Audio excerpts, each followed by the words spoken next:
About 5 years ago, Denmark introduced the world's first tax on saturated fat. After only 15 months, however, the fat tax was abolished due to massive pressure from farming and food company interests. Public health advocates are weak when it comes to tackling the issues of corporate power. One well-used approach for alcohol, tobacco, and now more food-related corporate interests is to shift the focus away from health. This involves reframing a fat or soft drinks tax as an issue of consumer rights and a debate over the role of the nanny state in restricting people's choices. The nanny state is typically used as a pejorative term to discourage governments from introducing legislation or regulation that might undermine the power or actions of industry or individuals, and has been regularly used to undermine public health efforts. But those complaining about the governmental manipulation of people's choices tend to hypocritically be fine with corporations doing the same thing. One could argue that public health is being undermined by nanny industry that uses fear of government regulation to maintain its own dominance and profits, and at significant cost to public health. The tobacco industry offers the classic example, touting personal responsibility, which has a certain philosophical appeal. Look, as long as people understand the risks, they should be free to do whatever they want with their bodies. Now, some argue risk-taking affects others, but if you have the right to put your own life at risk, shouldn't you have the right to aggrieve your parents, widow your spouse, orphan your children? Then there's the social cost argument, and people's bad decisions can cost the society as a whole, whose tax dollars may have to care for them, clean up the mess. Right? The independent individualist motorcyclist, helmetless and free on the open road, becomes the most dependent of individuals in the spinal injury ward. But for the sake of argument, let's forget these spillover effects, the so-called externalities. If someone understands the hazards, shouldn't they be able to do whatever they want? First of all, this assumes that people can access accurate and balanced information relevant to their decisions. But deliberate industry interference has often created situations where consumers have access only to incomplete and inaccurate information. For decades, tobacco companies successfully suppressed or undermined scientific evidence of smoking's dangers and downplayed the public health concerns.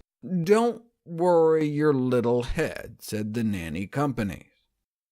Decades of deception and manipulation, deliberate targeting of children, marketing and selling their lethal products with zeal and without regard for the unfolding human tragedy.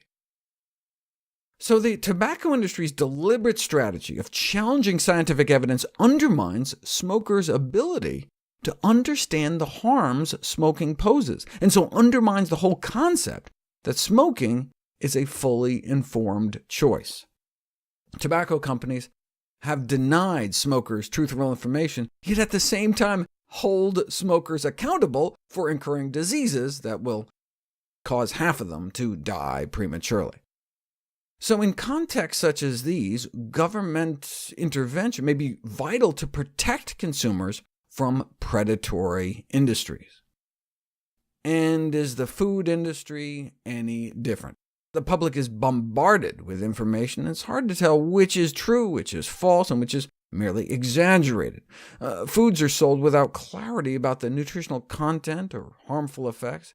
Remember how the food industry spent $1 billion making sure the easy-to-understand traffic light labeling system on food never saw the light of day, and was replaced by indecipherable this?